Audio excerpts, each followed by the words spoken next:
what can people start doing to protect themselves, to safeguard themselves from this? Because this is, like you said, it has happened through history, certain amount of manipulation, but today it's overwhelming.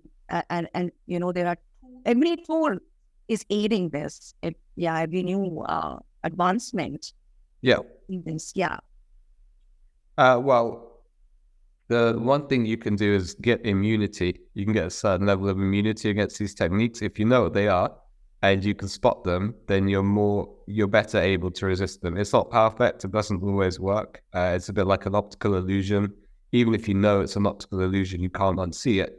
And in the same way, even if you know, for example, the supply of diamonds is artificially restricted by De Beers to make them scarce and therefore valuable, you might know that rationally, and yet I'm sure you'd still love some diamonds. So you can't really totally be immune, but you can get some level of protection by learning about the techniques, by reading the book, for example, available in all good bookstores. But yeah, as I said, it's not perfect, but there are some other things you can do as well. One is simply to resist, to limit your exposure to these techniques, to these kind of manipulative materials. So, for example, using Twitter less, watching the news a bit less, watching adverts less. I know it sounds obvious, but there was a book called Battle for the Mind, which was about brainwashing back in the 50s, I think. And it talked about how the only dogs that Pavlov couldn't condition were those who just kind of ignored the bell in the first place. And so if you don't want to be conditioned, you just kind of have to ignore the bell. We spoke to a magician and I asked him, how do you not get tricked by a magician? And he said, don't go to the show.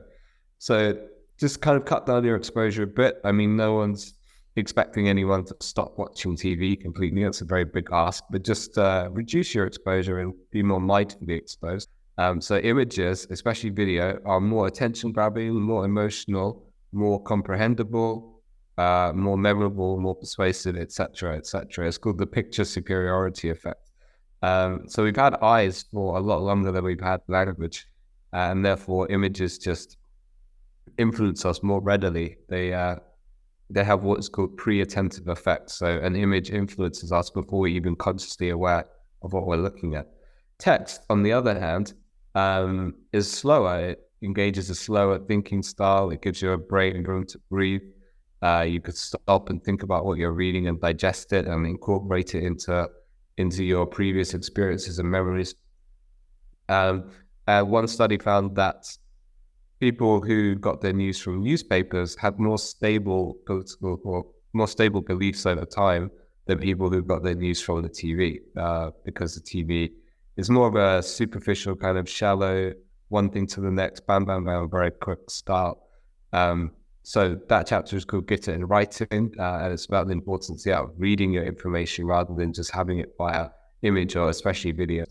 And then be aware of the conditions through which you're exposed to potentially manipulative materials. If you are tired, hungry, lonely, anxious or stressed, if you are ill or if you need the toilet, basically anything which kind of reduces your conscious brain power, brings down your critical defenses, that makes you more vulnerable to persuasion. So like even Hitler said that he preferred to give his speeches at night because people's willpower was less because people were tired. Also, intellectual humility is important. Just be aware that whoever you are, whatever beliefs you may have, they could be wrong. Just always be open to at least asking questions, and try to find out what are other points of view, other perspectives, and integrate them into yours. So there's more to it, of course. It's all in the book, but those are some broad themes.